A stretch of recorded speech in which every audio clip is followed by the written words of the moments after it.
Audiolivro Mulheres que Correm com os Lobos, mitos e histórias do arquétipo da mulher selvagem. O sono da confiança. Nesse estágio do relacionamento, o amante volta ao estado de inocência, estado no qual ele ainda se amedronta com os elementos emocionais, no qual ele está cheio de desejos, esperanças e sonhos. A inocência é diferente da ingenuidade.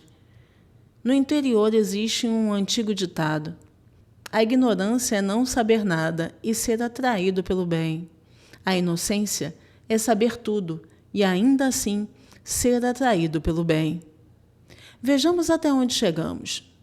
O pescador-caçador trouxe a natureza da vida, morte e vida para a superfície.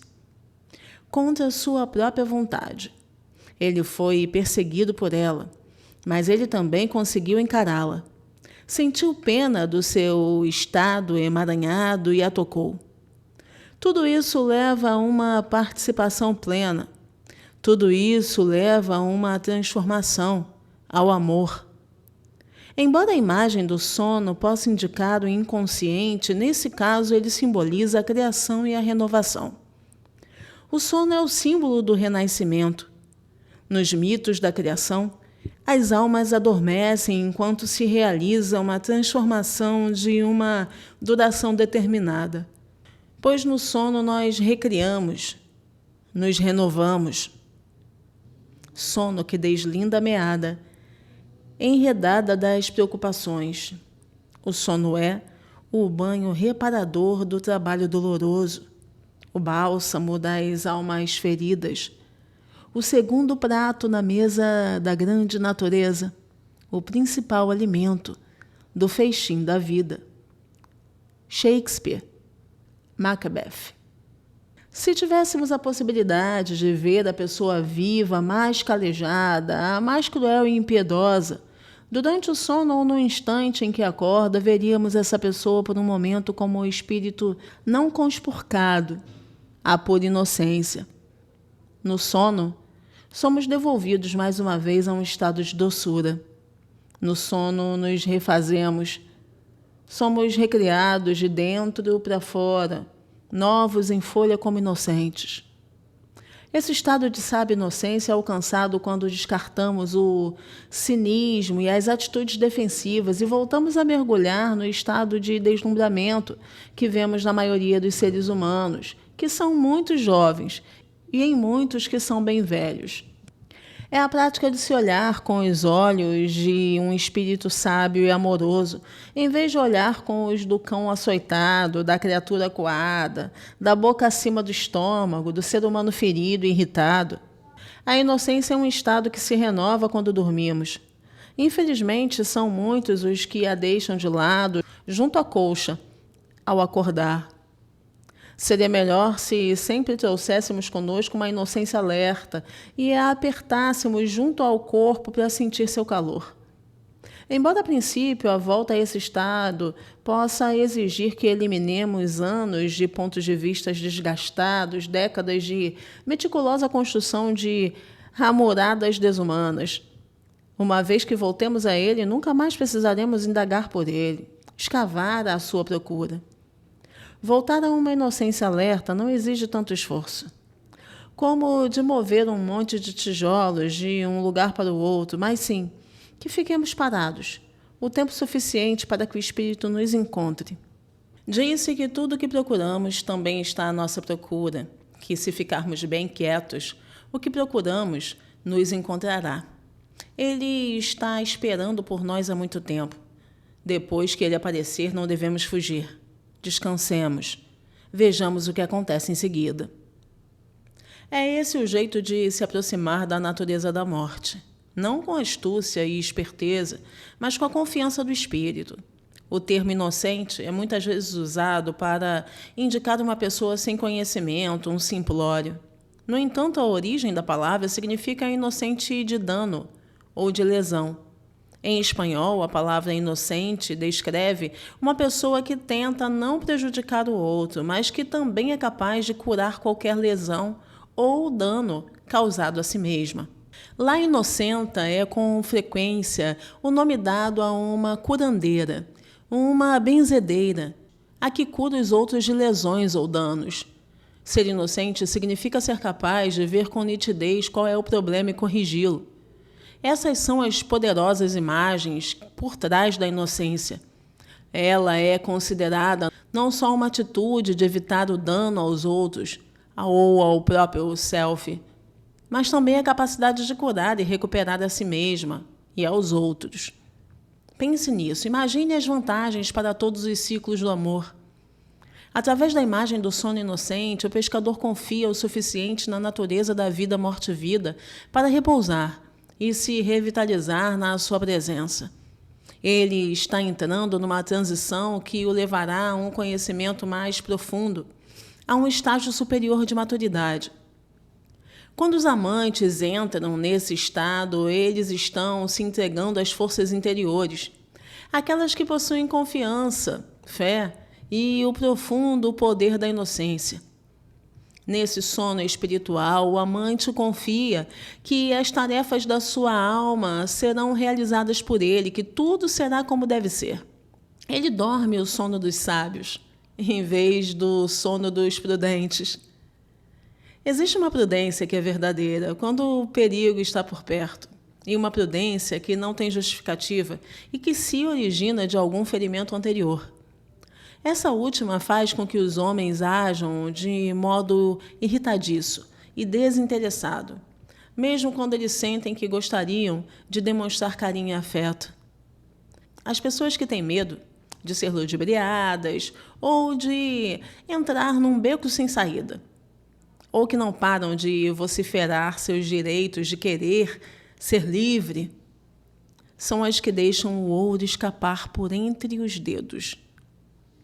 Muitas vezes ouvi um homem dizer que tem uma boa mulher, que está interessada nele e ele nela. Mas que ele simplesmente não consegue se soltar o suficiente para saber o que realmente sente por ela. O momento crítico para uma pessoa desse tipo ocorre quando ela se permite amar, apesar de ter suas angústias, apesar de ficar nervoso, apesar de ter sido ferido anteriormente, apesar de ter medo desconhecido. Às vezes, não existem palavras que estimulem a coragem. Às vezes, é preciso simplesmente mergulhar. Tem de haver, em algum ponto da vida de um homem, um período em que ele confie na direção que o amor o levar, em que ele tenha mais medo de ficar confinado a algum leito rachado do rio seco da psique do que estar solto num território exuberante, porém inexplorado. Quando uma vida é excessivamente controlada, cada vez há menos vida a controlar. Nesse estágio de inocência, o pescador volta a ser uma alma criança, pois no seu sono ele está ileso e não existe a recordação do que aconteceu ontem ou antes. No seu sono ele não está lutando para assumir algum lugar ou posição. No sono ele se renova. Dentro da psique masculina há uma criatura, um homem incólume, que acredita no bem, que não tem dúvidas acerca da vida, que não só é sábio, mas também não tem medo de morrer. Alguns se identificariam como o self guerreiro, mas não se trata disso. É um self do espírito, e de um espírito jovem, ainda por cima, que continua a amar independentemente de ter sido atormentado, ferido e exilado, porque a seu próprio modo, ele cura a si mesmo, recupera a si mesmo. As mulheres podem testemunhar ter visto essa criatura oculta num homem fora dos limites da sua própria percepção. A capacidade desse espírito jovem de fazer com que o poder da cura atue na sua própria psique é tamanha que chega a estarrecer. Sua confiança não depende de que sua parceira não o magoe. Ela é uma confiança na possibilidade da cura de qualquer ferimento que ele sofra. Uma confiança na vida nova que se segue à antiga. Uma confiança na existência de um significado mais profundo em todas essas coisas, em que acontecimentos aparentemente ínfimos não são desprovidos de significado, em que todos os aspectos da vida, os ásperos, os recortados, os alegres e os sublimes, todos podem ser aproveitados como energia da vida. É também preciso que se diga que, às vezes, à medida que o homem vai ficando mais livre e mais próximo da mulher esqueleto, sua parceira passa a ter mais medo e tende a se esforçar por si mesma no que diz respeito a decifrar e observar o sono que devolve a inocência e a aprender a confiar na natureza da vida, morte e vida. Quando os dois parceiros estiverem bem iniciados, juntos eles terão o poder de amenizar qualquer sofrimento, de sobreviver a qualquer dor. Pode ocorrer que uma pessoa tenha medo de adormecer na presença do outro, medo de voltar a uma inocência psíquica ou de que o outro tire alguma vantagem dela. Essas pessoas projetam sobre o outro todos os tipos de motivações e simplesmente não confiam em si mesmas. No entanto, não é dos seus parceiros que desconfiam. É que eles ainda não se acertaram com a natureza da vida, morte e vida. É na natureza da morte que eles precisam confiar. Como no sono, a natureza da vida, morte e vida, na sua forma mais primitiva, é tão simples quanto uma delicada expiação. Um término e inspiração, um início. A única confiança necessária é a de saber que, quando ocorre um final, vai surgir um novo começo. Para conseguir isso, se tivermos sorte, somos vencidos e nos entregamos à influência da confiança.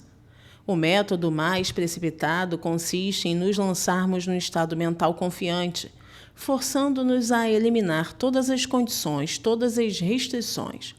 No entanto, geralmente não faz sentido esperar até que nos sintamos fortes o suficiente para confiar, porque esse dia não vai chegar nunca. Por isso, assumimos o risco de acreditar estar errado o que nos foi ensinado acerca da natureza da vida, morte e vida, e de que nossos instintos estão certos. Para que o amor vicege, o parceiro precisa confiar que o que vier a ser, será de natureza transformadora. Ele deve se permitir entrar naquele estado de sono que nos devolve a uma sábia inocência, que cria e recria, como seria de esperar, as espirais mais profundas da experiência da vida, morte e vida. Encerro por aqui a leitura de hoje, agradecendo a sua presença aqui no canal. Eu sou a Andréia Quintão, muito obrigada por me acompanhar por aqui. Se você ainda não se inscreveu, convido a se inscrever agora. Deixar um like nesse vídeo, um comentário se esse conteúdo tem ajudado você e aguardo você no próximo vídeo. Até lá, tchau, tchau.